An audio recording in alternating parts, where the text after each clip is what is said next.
Hello everybody and welcome back to my channel. Today I wanted to go over connecting a SIP trunk via CUCM and Cube. I already have one created, my Cube 01 here, but I just wanted to stand up another cube and then connect it in Call Manager so you can kind of see the process and the required fields and things of that nature. Maybe towards the end of the video, once this second cube is established and the trunk is connected and verified up, we can go over the route pattern, route list, route group hierarchy, and I can kind of show you once we have two cubes up, a little bit of redundancy that you can play with for your outbound calling. So the first prerequisite, obviously, and I don't discuss it in this video, is you need to have a cube or some type of session border controller that you want to connect to CUCM. I have in this environment a VMware ESXi, and both of these cubes are deployed as CSR 1000 Vs. So that in and of itself is a video. If you're watching this and you already have those configured, then good. You probably already have the wherewithal to connect a SIP trunk. But for those of you that are still tuned in, let's get into creating the trunk. So I'm logged into my cube here, and the first thing I want to do is do a show IP int brief. I want to get the IP address, which is 192.168.0.20. It is currently assigned via DHCP. That is a big no-no in a production environment. This should be statically defined, as everyone should be aware if you are watching this. So this is a test environment. I don't really care if it's DHCP. That's probably just for ease of use. So I blow this apart pretty frequently. For right now, DHCP is fine with me. So that is pretty much the only verification we need to do on the cube right now. And then one other thing I want to turn on is debug CSIP messages. We want to use this to verify some activity once we get the other half of our CUCM configured. So right now, if we go into Call Manager and we look for trunks, which I just did, there are 5 records found. We have the SIP trunk to Unity, the SIP trunk to Presence, the SIP trunk to my free PBX, and we have 2 entries because I have 2 separate route patterns going to this cube 01. So what we want to do is create a new trunk entry in here to connect to our new cube. So 2 fields when you create a trunk need to be populated, and they are SIP related. The first one is under System, Security, SIP Trunk Security Profile. If we click on that, this one right here is the one that we will be utilizing. I just wanted to go over it in depth. As you can see, it defines the security mode. Currently, we are in non-secure. It also defines the transport types for incoming and outgoing, and then a very important portion right here is your default SIP port. We have it obviously to the universally understood 5060. You could change that depending on your environment. The other piece of information I want to go over is under device settings, SIP trunk security profile. Nope, never mind. It's called just SIP profile. I had a little bit of a brain lapse there. And then we have SIP profiles here. And under these SIP profiles, for example, standard SIP profile custom, you can manipulate a lot of parameters here. So this is very useful if you want to fine tune your environment. A couple of key points here is you can restrict the UDP ports for RTP. Or you could, and this is where I've seen it the most, you could even enable this options ping, which is off by default, to let you know if your trunk is active. So we are going to keep that enabled and apply it to our new trunk, which we will do right now. So we're going to go under device, trunk, and we're going to select add new, SIP trunk, next.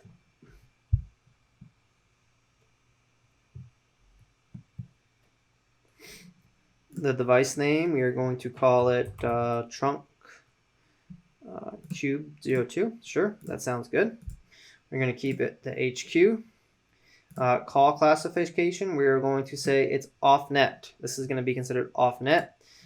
Media resource group list, HQ, location, HQ is fine. All the rest of the stuff, we don't have to define a tunnel protocol, etc. Packet capture mode, no. This is a default setting. We will keep that. We will make sure that this is PSTN access and that this is run on all active nodes. The next important portion that we need to select or make sure that we define is our internal calling search space. I want to make sure that's internal. And then the other big piece of information is we need to make sure that this is the right IP address. You say yes, and we are using the default port 5060. Here are where we define those SIP trunk security profile that I talked about earlier and the SIP profile. As you can see, they have asterisks next to them, which indicates they are a required field. Other than that, this looks good. Let's go ahead and save it. And OK. Now I hit OK real quick, and that was kind of a teaching moment there. Anytime you mess with trunks, SIP trunks in Call Manager, you want to reset them before your changes take effect.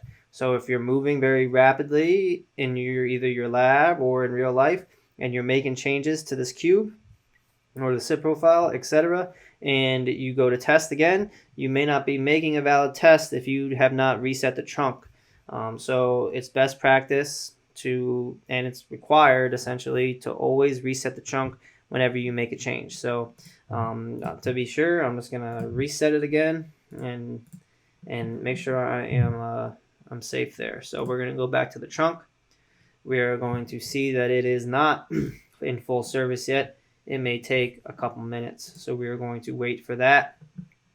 All right, so now as you can see by this entry here, the trunk to cube 02 is in full service, and it has been up for 0 days, 0 hours, 0 minutes. So it's a minty fresh cube or trunk that we just connected to our cube. So it should be theoretically ready to go for outbound calling. As you can see right here, it doesn't have a route pattern applied to it yet. We are going to make that change very shortly.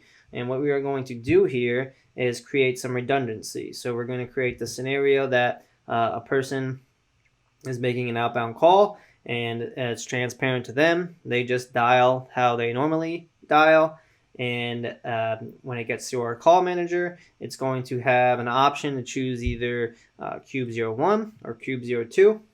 Both represent different SIP providers maybe, or the same SIP provider, just the level of redundancy. And they don't know, they dial the same way every single time, but behind the scenes it's picking cube 1, and the next call is cube 2, cube 1, cube 2, provides some redundancy, provides some load balancing, things like that. So that is what we are going to go over next, and it deals with the concepts of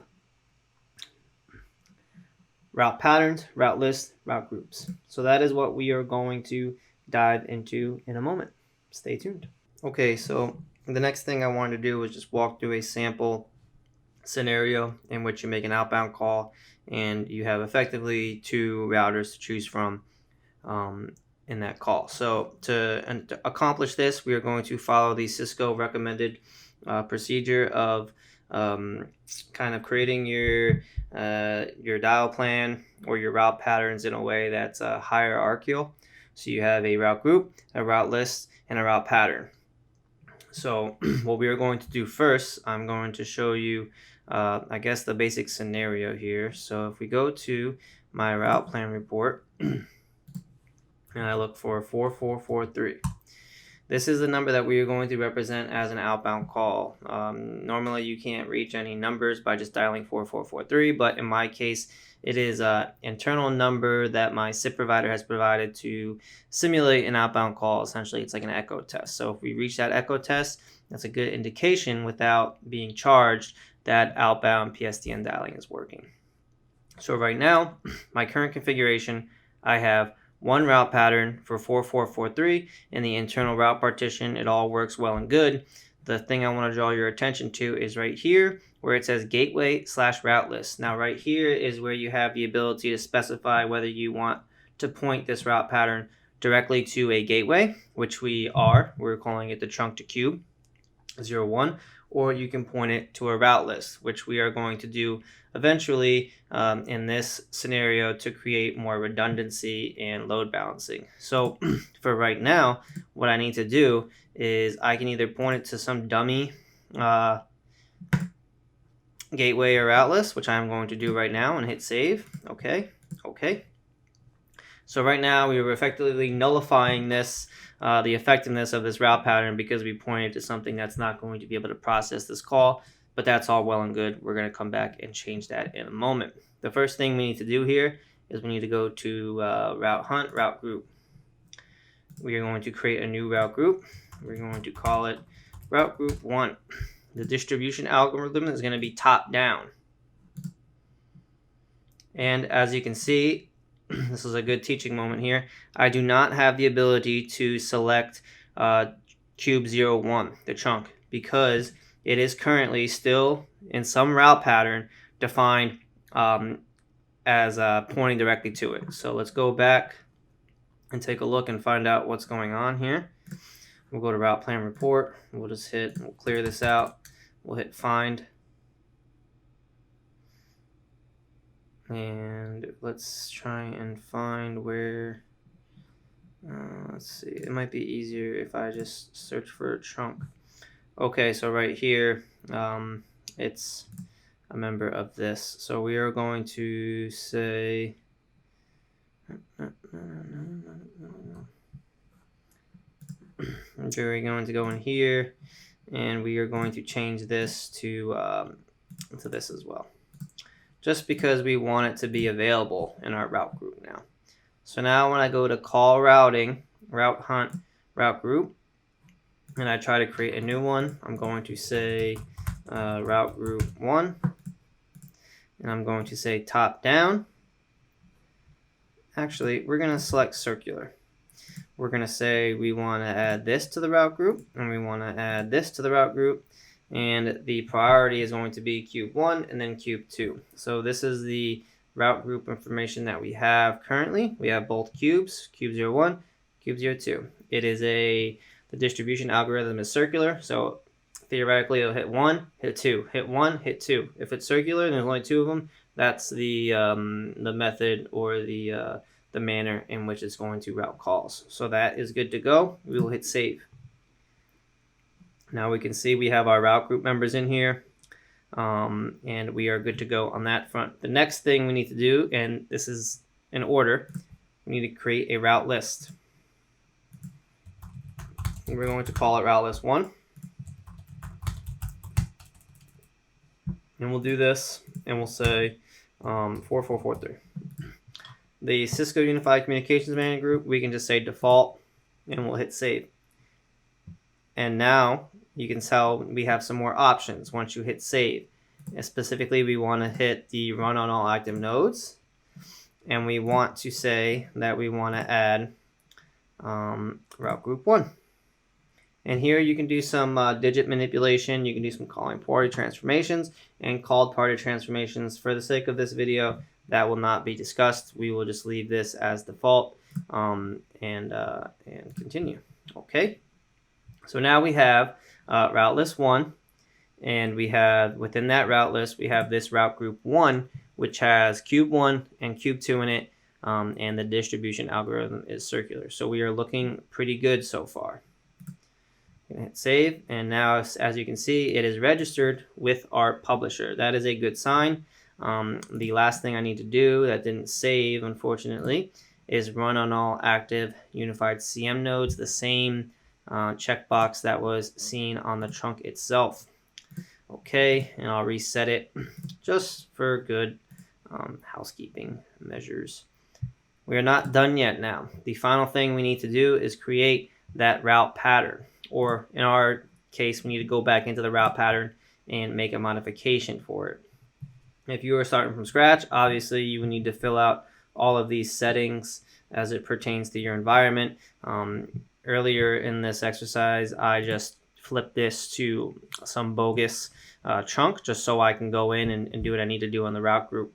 So now that we have everything fleshed out and organized as far as the route group and the route list, we are going to go into the route pattern here.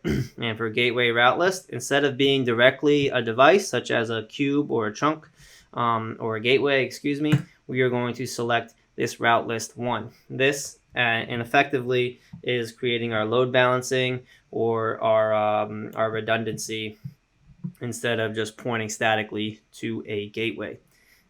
We're going to keep the call classification as off net, and we will save this. Okay. Any update automatically resets. That's fine with us. So now we have pattern 4443, and it is going out. Should go out.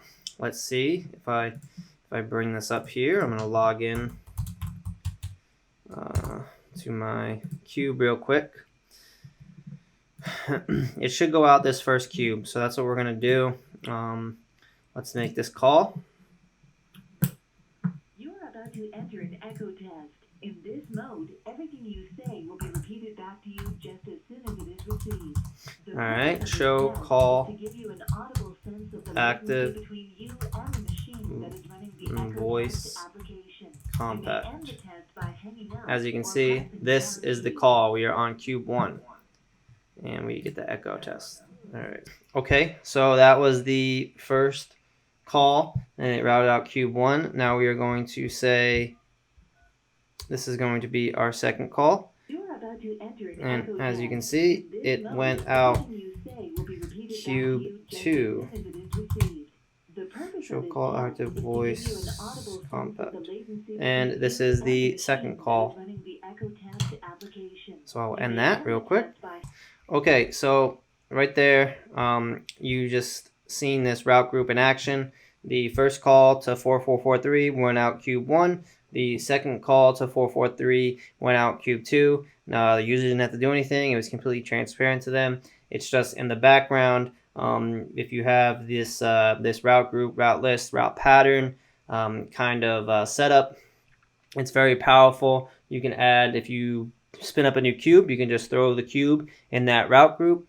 If you lose a cube, then obviously you have some redundancy there. Outbound calls will carry on as normal. This is the recommended procedure that Cisco outlines in the SRND, and I strongly recommend that you follow this or that you employ this in your environment instead of statically pointing route patterns to devices or chunks, or excuse me, gateways. I keep saying chunks, but they are gateways.